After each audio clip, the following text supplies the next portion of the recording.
I-share ko lang sa inyo kung paano malalaman kung healthy yung charging ng stator ng ating Mio Sporty. Ito siya kasayan. Ito naka-open na para mas madali natin siyang ma-tutorial. Start lang natin siya. Dito malalaman nyo kung healthy ang inyong bago kayo magpalit ng regulator rectifier, kung ito yung halimbawang ito yung naisip yung sira, kailangan check nyo rin muna yung stator kasi dito nang gagaling yung charging. Kaya share ko sa inyo kung paano malalaman kung healthy yung ating charging sa stator. Kasi ito yung problema niya. Lagay natin sa body ground. Tapos lagay natin sa positive.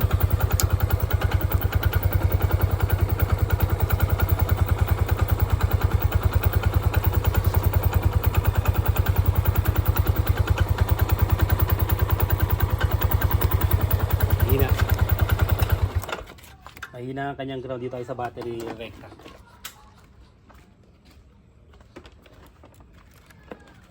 Negative tsaka yung positive. Saya na 12.7. Bago yung battery nito. Pero lobat. Sa inyo kasaya.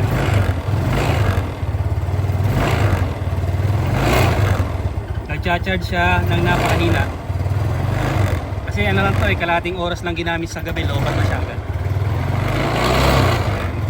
Napakahina ng kanyang charging. Kaya una nating check dito kung healthy ang stator. Ano ba yung reading ng stator pagka healthy siya? At kung okay pa yung stator, kung full wave o hindi. Pagka andar,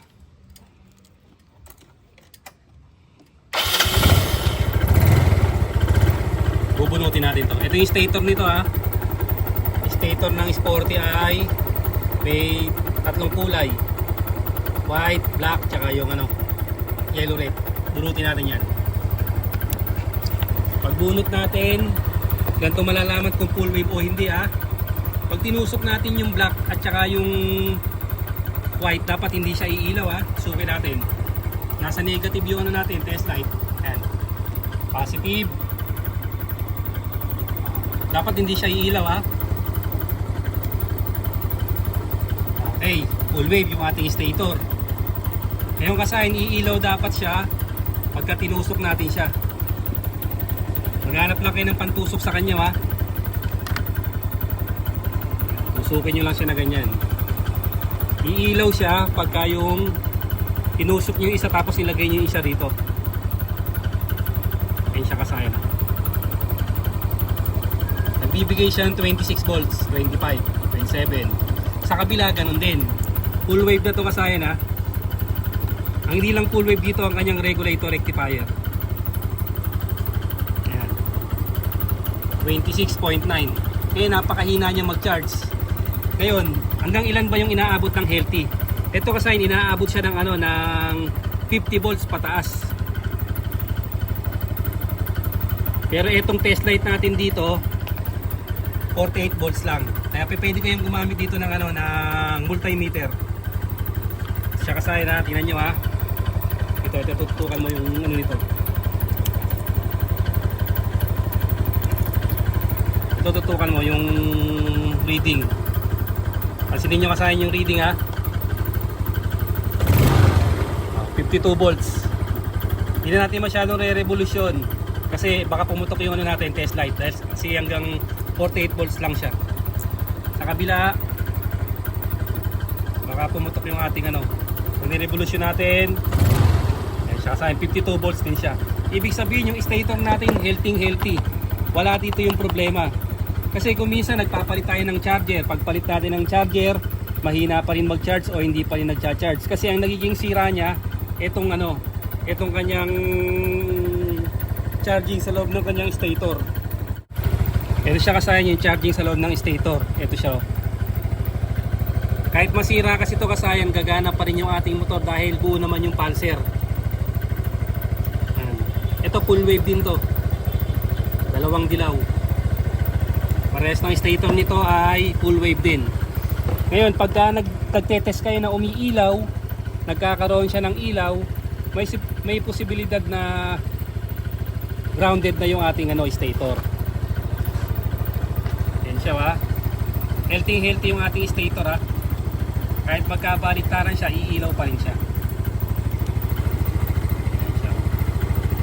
Tapos pag nilagay natin sa dapat hindi siya iilaw ha. Pag tinusok natin siya, nilagay natin sa negative yung test light, tinusok natin siya, hindi siya iilaw. Wala kayong ilaw na makikita. Ibig sabihin okay na okay, condition na condition pa yung ating condition na condition. Ibig sabihin kasayan, ang problema niya ay regulator rectifier. Pero meron pa tayong isa na pwedeng gawin sa kanya.